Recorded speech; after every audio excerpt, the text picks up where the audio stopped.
What the? Hold on. Dario Amodei has posted 23 times ever. Today he spent one of them answering his loudest critic, 1,000 words on regulation, messaging, and trust. The internet has already ordered a diagnosis. Dispatch. Here is the story in plain English. For months, Anthropic's chief executive has warned that AI concentrates power and could be dangerous. On Friday, investor Gavin Baker posted a viral critique.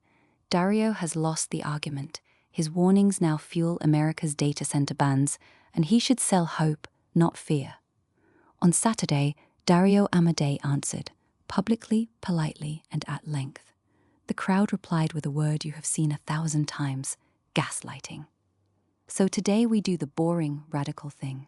We read every word, and we test that word properly. Start where it started.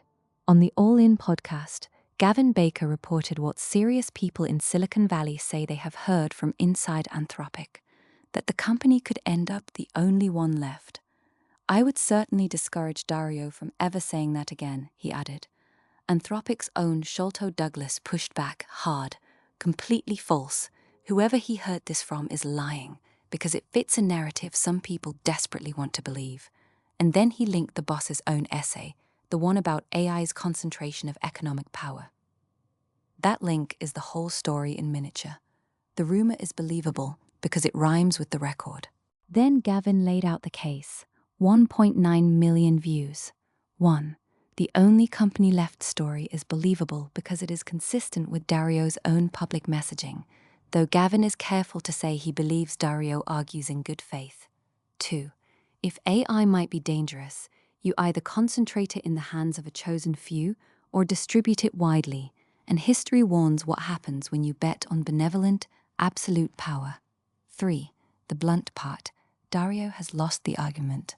When an unreleased OpenAI model hacked Hugging Face, the fix came from an open source model, and essentially every major company except Anthropic signed Jensen Huang's open weights letter.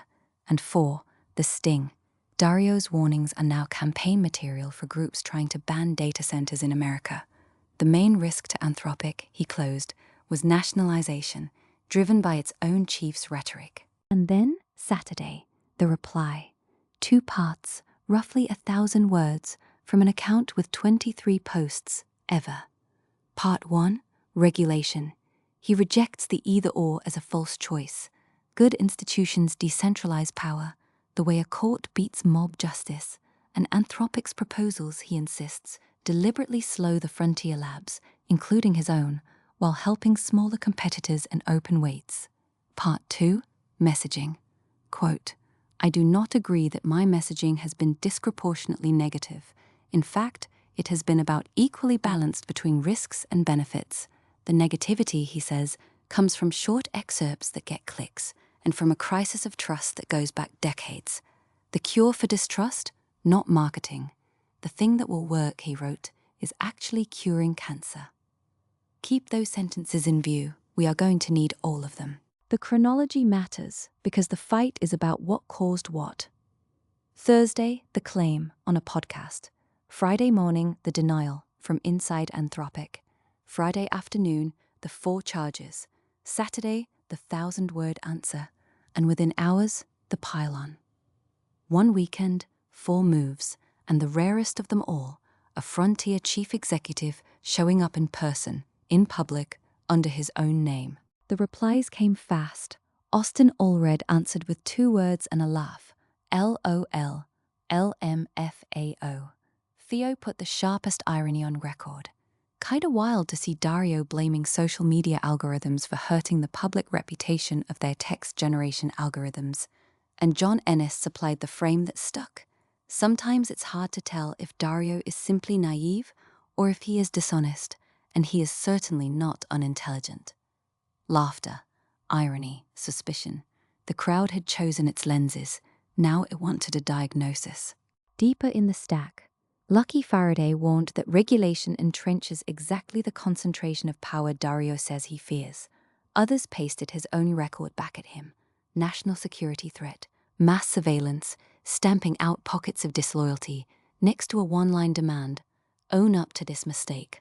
And one reply asked, deadpan, whether the post itself was written by Claude, quote, specifically posted to bring certain emotions among readers.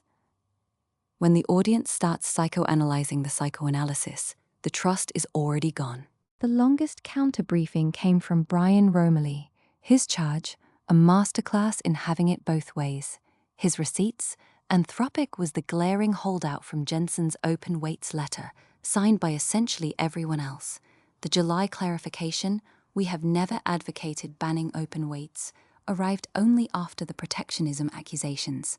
Compute thresholds and mandatory audits favor whoever already has the capital and the lobbyists. And on the balanced messaging claim, the record itself, AI that will test us as a species, bioweapons with millions of casualties, half of entry-level white-collar jobs, a country of geniuses in a data center. His closing line, the skepticism is earned. Strong words, but notice what they are, rhetoric about rhetoric. And then, the post that named this episode. Anyone notice Anthropic talks non-stop about safety, rules, ethics, and morality, like it's the god of AI morality, all while operating from the most heavily guarded dark room in the world? The god of morality, question mark or exclamation mark? That is not just a quip. Treated honestly, it is a testable question, so let us test it honestly. Chapter 2, the examination.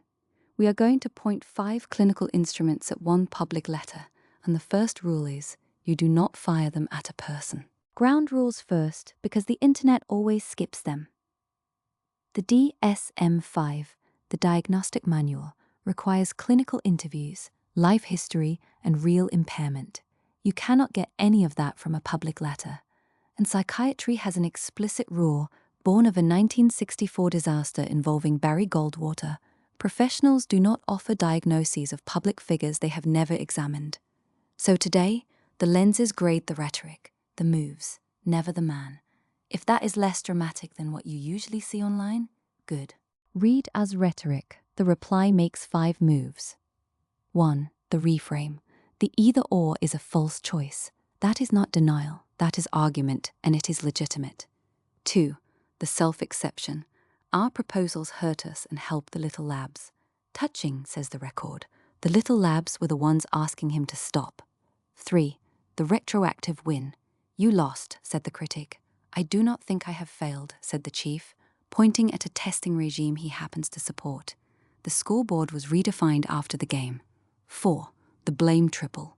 Negativity comes from excerpts, from clicks, from a decades-old trust crisis, anything but the messaging itself. And 5. The moral throne. Everyone else markets, I tell the truth. You have my word. Lens 1. Borderline personality disorder. It predicts splitting, the world as all good or all bad, plus volatility and frantic fear of abandonment. The letter shows the opposite.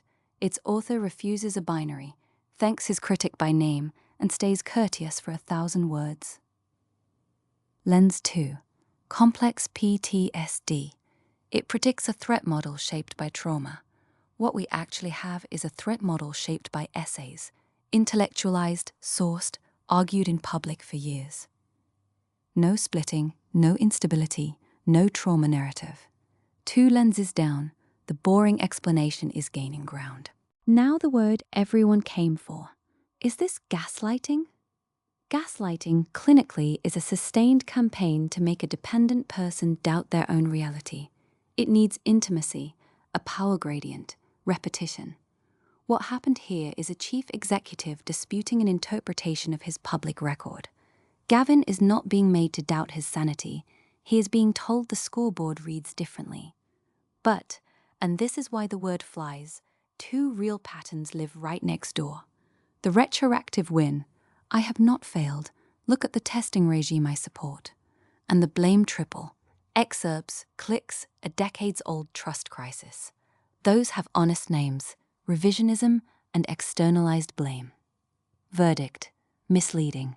The crowd's favorite word is the wrong word, for the right reasons. Lens 3. Cluster B, the cluster that includes narcissism. And here, honestly, the pattern detector flashes. Grandiose framing is real. We handicap ourselves for the little labs. Everyone else markets. I tell the truth. You have my word. That is a throne built out of sentences. But the manual demands pervasiveness, across contexts, over time, with genuine impairment, established by clinicians, not by enemies. And the counter-evidence is stubborn.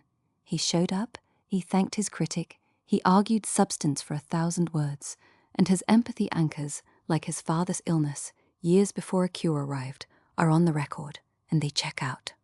So, the posture fits the lens, the person does not. One more voice, because it closes the loop the chief opened.